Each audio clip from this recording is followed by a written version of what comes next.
Do I take time to check the weather, check your fuse? This is the anger fuse, is what I was referring to with the men. Within myself before I respond, speak, or send a message. Do I check my weather? What we mean by that, since there was a few people that were asking about it, when you're alone, I invite you, as part of your identity, is to describe what you are like in your head when you're at your best. And this becomes a tuning fork that helps you check your weather. I'll give you some examples for me. I can tell I'm at my best when I am experiencing empathy and compassion, because when I start to fall out of my best state of mind, those are the first two things that go away. I start to not give a flying rip how I am impacting other people, and I just want it to be my way. So another one is I start to become accidentally selfish. I don't ever think, and I don't think most people become intentionally selfish. In your case, as women, knowing the difference between being selfish and self-care, self-protection, that takes work, and it can't be done in the middle of a storm. You got to figure that out in calm moments. Like, what is it like to be in my head when I am self-protecting and preserving my greenhouse versus being selfish? Another one for me is I lose my creativity. I'm not a creative problem solver when I'm out of my best self. I start getting pigeonholed into certain ideas, like this is the only way it can be done. Plus I get like a little competitive, like, okay, it's either your way or my way, there's only two ways, and now we have to fight over whose way we're going to do it. So I lose my creativity to think for a third hybrid solution, something that benefits everybody. So what do you know about yourself when you're at your best, and what do you know that slips? If you wouldn't mind putting a few of the words you use for some of those that are still looking for words to describe it, put a few words or phrases in the chat that describe you when you're at your best, and maybe they can use those as some, like, oh, I want to try that out. I want to try that one out. And you want to write this down in your own identity statement so you can hold on to it, so it's clear, so you can grab it like an anchor point on a cliff when you're in a storm in life. This is lighthearted, flexible, fun, peaceful, creative, kind, quick to forgive, slow to anger. Thank you. Happy, joyful, talkative, flexible. Best when I'm full of hope, centered, grounded, creative, outward focused. Jumps, claps her hands, and says, I'm pumped, and that's me at my best self. I can remember and smile, noble, I know Father is pleased. Thank you. All right, for those of you who are still trying to figure this out for yourself, that would be a time to get a one-on-one session. And remember, when you're signed up for this class, you get a free 30 minutes with me per month, or go to Eternal Warriors 4.0 on Monday nights. Quiet, confident. Oh, we got some more jumping in there. Quietly confident, good. I feel love and compassion. I enjoy life genuinely. I don't have to fake my joy. Thank you. Do I send a frequent message in a bottle, brief updates, and reports of progress, DPARs, without needing acknowledgement or response? There's different rules for this, depending what stage you're in, if you're in season 4, etc. There is an element of your identity decision on this, and your mission, your purpose.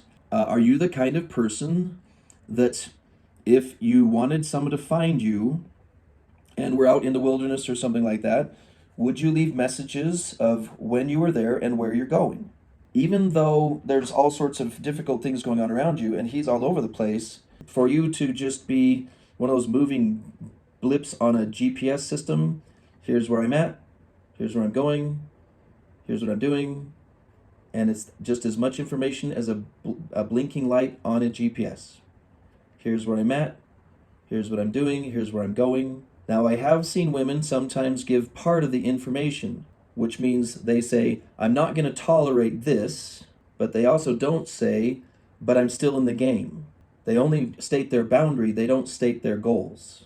You're not actually giving them all the information if all you do is just declare your boundaries. Declaring boundaries is not telling someone where you are. It's telling where you are on that one subject. This is why you want to have a full identity statement and mission statement ready.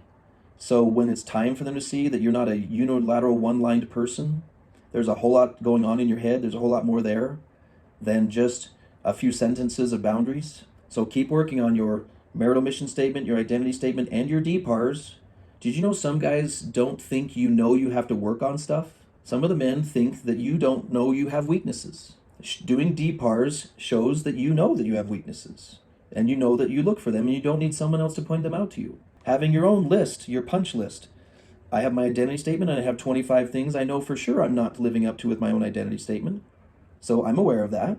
So ladies, have those ready so that when he has earned enough trust to see inside of your growth world, that it's not like from scratch. It's not like, oh, all of a sudden I'm putting that together.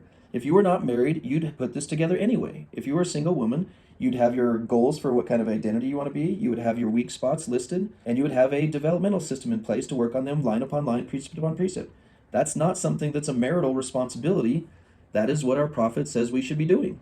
That's normal. If you're finding this video helpful or want to help us reach others in need, don't forget to like, comment, and subscribe because it really supports our channel. Thank you. Do you have new ideas on what you might try next time to improve in this area? This is a discover question. What is your plan? It's quite interesting in psychology how a plan in your head is like 5 to 10 times less likely to be fulfilled as a plan on paper.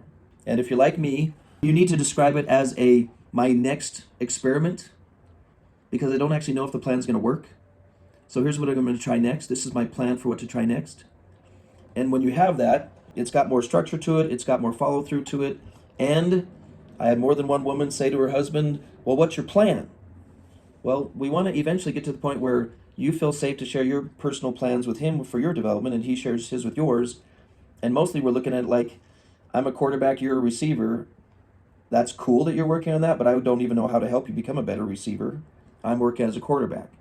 We want women to be specialists on women and men to be specialists on men. So even if your plan doesn't make any sense to the guy, it makes sense to you. And then the action part is just following through and then trying it again. I'm hoping this is a weekly DPAR with you.